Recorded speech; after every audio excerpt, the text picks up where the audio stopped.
ിലേക്ക് കയറ്റുന്ന വഴിക്ക് ആൾ എഴുന്നേറ്റു. അവിടെ ഭയങ്കരമായിട്ടൊരു ഭൂകമ്പം തന്നെ നടന്നു. അവിടെ ഉള്ള സെക്യൂരിറ്റീസൊക്കെ ഓടിക്കൂടി ആളെ കൺവിൻസ് ചെയ്യാൻ നോക്കി, നടക്കുന്നില്ല. അങ്ങനെ ലാസ്റ്റ് പോലീസിൽ അറിയിക്കും. അങ്ങനെ കുറേയൊക്കെ പേടിപ്പിച്ചതിന് ശേഷം പേടിപ്പിക്കുകയൊക്കെ ചെയ്ത അവളെ വളച്ച് ഒരുപാട് പേര് വന്ന് നിർത്തിയിരിക്കുകയായിരുന്നു. ഈശോമിശിഹായ്ക്ക് സ്തുതിയായിരിക്കട്ടെ. എൻ്റെ പേര് ഡെയ്സി, ഇതെൻ്റെ ഹസ്ബൻഡ് മേജോ. ഞങ്ങൾ അങ്കമാലി കൊല്ലക്കോട് നിന്ന് വരുന്നു. 2023 ജൂണിലാണ് ഞാൻ ആദ്യമായിട്ട് ഇവിടെ നിന്ന് ഉടമ്പടി എടുത്തത്. ഹസ്ബൻഡിന് വേണ്ടിയിട്ട് തന്നെയായിരുന്നു. ആൾക്ക് വേറെ ദുസ്വഭാവ ദുശീലങ്ങളൊന്നും ഇല്ലാത്ത ആളായിരുന്നു. പക്ഷേ 2023 മാർച്ച് മുതൽ ആൾ മദ്യത്തിനും ഹാൻസിനും അടിമപ്പെട്ട് ഒരുപാട് വീട്ടിൽ പ്രശ്നമായി, കുടുംബസമാധാനം ഇല്ലാതായി, ഒരുപാട് ബിസിനസ്സിലേക്ക് ഇറങ്ങി പുറപ്പെട്ടു. അതിൻ്റെ ഫലമായി കുറേ കാശൊക്കെ നഷ്ടമായി. ആൾക്ക് ബിസിനസ്സാണ്. കണ്ണീരോടെ അല്ലാത്ത ഒരു ദിവസം ഇല്ലായിരുന്നു വീട്ടിൽ. കുടുംബ പ്രാർത്ഥനയ്ക്ക് പോലും ഇരിക്കാൻ പറ്റാതായി, പള്ളിയിൽ കുർബാനയ്ക്ക് പോകാൻ പറ്റാത്ത അവസ്ഥയായി. പള്ളിയിൽ പുറത്തേക്ക് ഇറങ്ങുമ്പോൾ ആൾക്കാരുടെ ചോദ്യം പറച്ചിലൊക്കെ കേട്ട് നമുക്ക് ആകെപ്പാടെ ഇറങ്ങാൻ പോലും കഴിയാത്തൊരവസ്ഥ. അങ്ങനെ ഞങ്ങൾ ഒരുപാട് വേദനിച്ചു, പ്രാർത്ഥിച്ചു, കൊന്തയൊക്കെ ചൊല്ലുന്നുണ്ട്, പ്രാർത്ഥിക്കുന്നുണ്ട്. പള്ളിയിൽ അച്ഛന്മാരെ പോയി കാണുന്നുണ്ട്. അവരും പറയും പ്രാർത്ഥിക്ക്, കുഴപ്പമില്ല, എല്ലാം മാറും, അവൻ ശരിയാകും. പക്ഷേ പ്രാർത്ഥിക്കും തോറും ഈ ഒരു വിഷമം കൂടുന്നതല്ലാതെ കുറയുന്നില്ലായിരുന്നു. മാർച്ച് മുതൽ മെയ് വരെയുള്ള കാലഘട്ടം നമുക്ക് ശരിക്കും പറഞ്ഞാൽ ഉറങ്ങാൻ കൊതിച്ച ദിവസങ്ങളൊക്കെ ആയിരുന്നു. ആൾക്ക് തീരെ ഉറക്കമില്ലായിരുന്നു. ലേറ്റായിട്ടായിരിക്കും വരിക. വന്ന ഉടനെ വെളുപ്പിനെ ഒരു 2 മണിയൊക്കെ ആകുമ്പോൾ പോകും. ഉറക്കമില്ലാന്നും പറഞ്ഞിട്ട് പോകും. പിന്നെ വരുന്നത് മദ്യപിച്ചിട്ടൊക്കെ ആയിരിക്കും. ഒരു മെയ് അവസാനം ജൂൺ ആദ്യം ആയപ്പോഴേക്കും ആൾ ട്രീറ്റ്മെൻറ്റിന് വേണ്ടിയിട്ട് മൂലമറ്റത്ത് കൊണ്ടുപോയി. അതും ഇതേപോലെ പോലീസിൻ്റെ സഹായത്തോടെ കൈയും കാലും കെട്ടി ആംബുലൻസിലൊക്കെ ആക്കിയിട്ടാണ് കൊണ്ടുപോയത്. 1 മാസത്തെ ട്രീറ്റ്മെൻറ്റിന് ശേഷം ആൾ തിരിച്ചു വന്നു. ആ സമയത്താണ് ഞാനിവിടെ വന്ന് ഉടമ്പടി എടുത്തത്. ഉടമ്പടി എടുത്ത് ഞാൻ പിന്നെ ഉടമ്പടിയിലായിരുന്നു. പ്രാർത്ഥിച്ചു. ആദ്യം പ്രാർത്ഥിക്കുമ്പോഴും ഇതേപോലെ നമുക്ക് മാതാവൊന്നും തരുന്നില്ല, വിഷമം മാത്രമേ തരുന്നുള്ളൂ. പിന്നെ എന്തിനാ ഞാൻ ഉടമ്പടി എടുക്കുന്നൊരു ചിന്തയായിരുന്നു. എൻ്റെ അമ്മയുടെ നിർബന്ധം കൊണ്ടാണ് ഞാൻ ഇവിടെ വന്ന് ഉടമ്പടി എടുത്തത്. പിന്നെ ഉടമ്പടി എടുത്തതിന് ശേഷവും പിന്നെയും പ്രാർത്ഥനയിലൂടെ തന്നെയായിരുന്നു. കുർബാനയ്ക്ക് പോവും, കുമ്പസാരിക്കും, അങ്ങനെ എല്ലാ കാര്യങ്ങളും ചെയ്യുമായിരുന്നു. അവിടെ 1 മാസം ട്രീറ്റ്മെൻറ്റിന് ശേഷം ആൾ ജൂൺ അവസാനം തന്നെ വന്നു ട്രീറ്റ്മെൻറ്റിന് ശേഷം. അതിനുശേഷം 1 മാസം ഒരു കുഴപ്പമില്ലാതെ പോയി. പിന്നെയും ജൂലൈ അവസാനം ആയപ്പോഴേക്കും പിന്നെയും ആൾ ഇതേപോലെ പഴയതുപോലെ തന്നെ പിന്നെയും തുടങ്ങി. പിന്നെ മദ്യം ഉപയോഗിച്ചിട്ടില്ല, പകരം ഹാൻസായിരുന്നു. അതിന് ഒരുപാട് ബുദ്ധിമുട്ടുണ്ടായി. ആദ്യത്തേതിലും കൂടുതൽ ഭീകരമായിട്ടുള്ളൊരവസ്ഥയായിരുന്നു രണ്ടാമത്. ആളുടെ കൂടെ ഒരു റൂമിൽ നിൽക്കാൻ പോലും നമുക്ക് പേടിയായിട്ടുള്ളൊരവസ്ഥ, ഉപദ്രവിക്കാൻ വരില്ല. അങ്ങനെ രണ്ടാമത്തെ പ്രാവശ്യം ഒരുപാട് ഭീകരമായിട്ടുള്ളൊരവസ്ഥയായിരുന്നു. ആ സമയത്തൊക്കെ മാതാവിനെ മുറുകെ പിടിച്ച് പ്രാർത്ഥിക്കുമായിരുന്നു. ഉറങ്ങുന്ന സമയത്ത് ഇവിടുത്തെ വെഞ്ചരിച്ച തൈലം ഒരു നെറ്റിയിൽ പുരട്ടി പ്രാർത്ഥിക്കുമായിരുന്നു. ഉറക്കം തീരെ കുറവായിരുന്നു. എന്നാലും ആ സമയത്തൊക്കെ മാതാവിനെ വിളിച്ച് പ്രാർത്ഥിച്ച് മാതാവിനോടൊരു കാര്യം ആവശ്യപ്പെട്ടുള്ളൂ. ഞങ്ങൾക്ക് അന്ന് 1.5 വയസ്സുള്ള മകനുണ്ട്. അവൻ്റെ അപ്പനെ തിരിച്ചു കൊടുക്കണമെന്ന് മാത്രമേ ഞാൻ പ്രാർത്ഥിച്ചിട്ടുള്ളൂ. അതിനുശേഷം രണ്ടാമത് ഓഗസ്റ്റ് 15 ഇതേപോലെ ആൾ ബോധമില്ലാതെ എഴുന്നേൽക്കുന്നില്ലായിരുന്നു. അപ്പോൾ നമ്മൾ ഡോക്ടറിൻ്റെയൊക്കെ അതിനു മുമ്പേ ഡോക്ടറിനോട് പിന്നെയും ഇത് ആൾ ഉപയോഗിക്കുന്നുണ്ട് എന്നറിഞ്ഞപ്പോഴേക്കും ഡോക്ടറിനെ വിളിച്ചു പറഞ്ഞപ്പോൾ ഡോക്ടർ പറഞ്ഞു എത്രയും വേഗം അവനെ ഇവിടെ എത്തിക്കണം, അല്ലെങ്കിൽ പഴയതിലും കൂടുതലായിട്ടുള്ളൊരവസ്ഥയാകും, നിങ്ങൾ എങ്ങനെയെങ്കിലും അവനെ ഇവിടെ എത്തിക്കാൻ പറഞ്ഞു. പക്ഷേ ഇത്രയും ആരോഗ്യമുള്ളൊരു മനുഷ്യനെ നമുക്ക് കൊണ്ടുപോകുമെന്ന് പറയുന്നത് പോസിബിളായിട്ടുള്ളൊരു കാര്യമല്ലായിരുന്നു.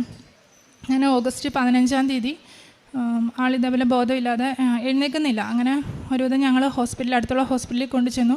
അവിടെ ടെസ്റ്റ് ചെയ്തപ്പോൾ അമോണിയം കൂടുതലായിരുന്നു. അങ്ങനെ അവിടുത്തെ ബോധം വന്നപ്പോഴേക്കും ഇ സി ജി ഒക്കെ എടുത്തായിരുന്നു. അപ്പോൾ ECGയുടെ വയറൊക്കെ വലിച്ചൂരുക, അവിടെ ഡോക്ടറിനെ ചീത്ത പറയുക, നേഴ്സുമാരെയൊക്കെ ചീത്ത പറയുക, അങ്ങനെ ഒരുപാട് ഇതായിരുന്നു. അതിനുശേഷം ഡോക്ടർ പറഞ്ഞു അങ്ങനെയെങ്കിൽ നിങ്ങളൊരു കാര്യം ഇവിടെ ഇതിനുള്ള ട്രീറ്റ്മെൻറ്റ് ഇല്ല, നിങ്ങൾ എത്രയും വേഗം കാണിക്കുന്ന ഹോസ്പിറ്റലിൽ തന്നെ കൊണ്ടു ചെല്ലാൻ പറഞ്ഞു.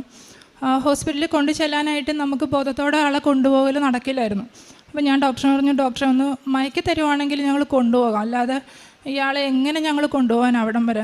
ഞങ്ങളുടെ കൂടെ എൻ്റെ അമ്മയുണ്ട്, കുഞ്ഞുണ്ട്, ഒരു ഡ്രൈവർ കൊച്ചേ ഉള്ളൂ, അവനായിട്ട് എങ്ങനെ കൊണ്ടുപോകാനായിട്ട്? അങ്ങനെ ആ ഡോക്ടർ പറഞ്ഞു ശരി, ആൾ മയങ്ങുമെന്നൊന്നും ഉറപ്പില്ല, എന്നാലും മയക്കി തരാം, ഇത്ര ആരോഗ്യമുള്ള ഒരു മനുഷ്യന് മയക്കമൊക്കെ ചിലപ്പം പറ്റില്ലായിരിക്കും എന്ന് പറഞ്ഞു. അങ്ങനെ ഡോക്ടർ മയക്കി. പക്ഷേ ഡോക്ടർ പറഞ്ഞ പോലെ തന്നെ ആംബുലൻസിലേക്ക് കയറ്റുന്ന വഴിക്ക് ആൾ എഴുന്നേറ്റു. അവിടെ ഭയങ്കരമായിട്ടൊരു ഭൂകമ്പം തന്നെ നടന്നു. അവിടെ ഉള്ള സെക്യൂരിറ്റീസൊക്കെ ഓടിക്കൂടി ആളെ കൺവിൻസ് ചെയ്യാൻ നോക്കി, നടക്കുന്നില്ല. അങ്ങനെ ലാസ്റ്റ് പോലീസിൽ അറിയിക്കും. അങ്ങനെ കുറേയൊക്കെ പേടിപ്പിച്ചതിന് ശേഷം പേടിപ്പിക്കുകയൊക്കെ ചെയ്ത അവളെ വളച്ച് നിർത്തി ഒരുപാട് പേര് വന്ന് നിർത്തിയിരിക്കുകയായിരുന്നു. അപ്പോൾ അവിടെ കൂടിയിരുന്ന ഒരു ചേട്ടൻ എന്നോട് വന്ന് പറഞ്ഞു, മോളെ നീ ഈ ഒരു മനുഷ്യനെയും കൊണ്ട് ഈ മൂലമറ്റം വരെ എങ്ങനെ പോകും? ഒരു കാര്യം ചെയ്യും, നിങ്ങൾ പോകുന്ന വഴിക്ക് ഞാൻ പോലീസ് സ്റ്റേഷനിൽ വിളിച്ച് പറയാം, അവിടെ പോലീസിൻ്റെ സഹായത്തോടെ ആളെ കൊണ്ടുപോയാൽ മതി എന്ന് പറഞ്ഞു.